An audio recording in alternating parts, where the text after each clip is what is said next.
How many times have you been through Lewis and seen this historical landmark behind me? Today on CoastLife, we're getting a bit of a history lesson with the Lightship Overfalls Foundation. On Pilot Town Road in Lewis sits a floating piece of history. Vice President of the Overfalls Foundation, David Beck, shares his passion. Well, it's one of 179 lightships that were built between 1820 and 1952. This one was built in 1938. It's now 86 years old. It served for the lightship service for 34 years. It's been here for almost 51 years. Nice. So what is a lightship for those who don't know? Well, a lightship is basically a floating lighthouse. It does all the things that a lighthouse does. It has a foghorn, it has a light, of course, it has a radio beacon, and like any lighthouse, it was expected to stay in place. The difference is that it floats. Right. And these were put out in shallow water areas, usually at the mouth of a bay or a harbor, where big shipping had to come in and not run aground. And these guys would guide them in the right way. Awesome. Now, I know we're not in our summer hours yet where you guys have full tours and lots of fun to be had out here, but you do have some events and opportunities, especially for volunteers that you're looking for, right, that are coming up? Oh, yeah. Well, we're always looking for volunteers. When I started this 10, 11 years ago, we had lots of volunteers, and we were open 5 days a week in the summertime. In the last couple of years, we were down to 4 days a week. So we're always trying to refill.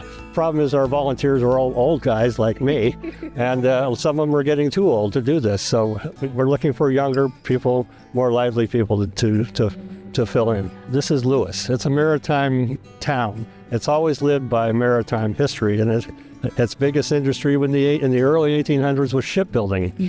In the late 1800s, Menhaden industry kicked in, and that was around for 60, 70 years.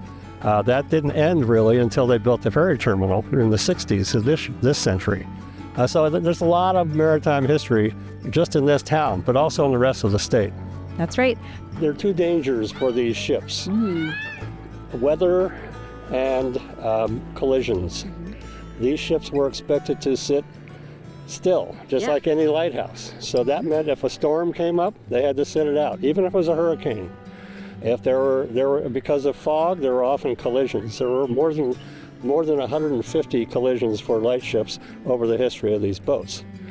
So it was a tough duty for the sailors who sat on them. They had to deal with this every time the storms came up, especially.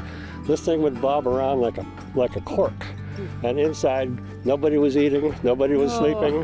No. They were just hanging on for dear life. So it was tough duty. One of the ex-sailors many years ago wrote this poem, which reads, "When a sailor gets to thinking he's one of the best, let him ship out on a lightship and take the acid test.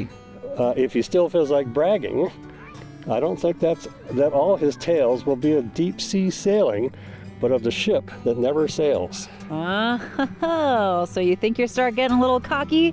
Put you out here on this lightship and see how you do. Exactly. Good game. There you go. There we go. History runs so deep and a lot farther than Lewis, but also brings you right back to Lewis. But you guys have some events coming up. Tell us a little bit about the schedule that people can keep their eyes open for. Yeah, for sure. The next one coming up is April 11th. It's a free dinner to anyone who's interested in volunteering. Nice. We'll be meeting at the Verdon Center down here at the University of Delaware, 7 o'clock. 6 to 8. 6 to 8. And it worked well for us last year. We picked up quite a few new volunteers, so we're trying it again this year. After that, April 18th is our next meeting, a monthly meeting. We will have a presentation by two of our ship guides who both worked on lightships. Very cool. When they were in the Coast Guard. So they have a lot of tales to tell, and the people should find that one very interesting. May 18th is National Maritime Day. We are organizing with the Lewis Historic Society and the Delaware River and Bay Authority. Bit of a mouthful. Yes, it is. And that will be held right here where we're standing. Vendors are asked to bring in information tables and anything they want We have a ceremony for recognizing some of our members who have died in the last year. And after that, the Coast Guard and others will be doing demonstrations of life rafts and that kind of stuff as well. Very cool. So a lot of ways that you can get involved with the Lightship Overfalls Foundation, but especially remember, if you want to get some volunteer hours or maybe you just want to help give back to your community, this is a great way to do that. And there's a lot of storytelling involved, I can tell already, when you get involved with Lightship Overfalls. But Dave, thank you so much for taking the time to chat with me today. I feel like I've already learned a lot, but when do those tours start up? So for anybody that hasn't been to visit. Well, May 18th is National Maritime Day. The ship will be open that day. We will start a regular schedule Wednesdays through Sundays, and if we pick up more volunteers, we'll stretch it into Mondays. But right now, it'll be Wednesday through Sunday between 10 and 4 o'clock. Perfect. You got that? You got it. All right. Well, Dave, thanks again. This has been so much fun, but we've got some more fun coming your way when CoastLife gets back.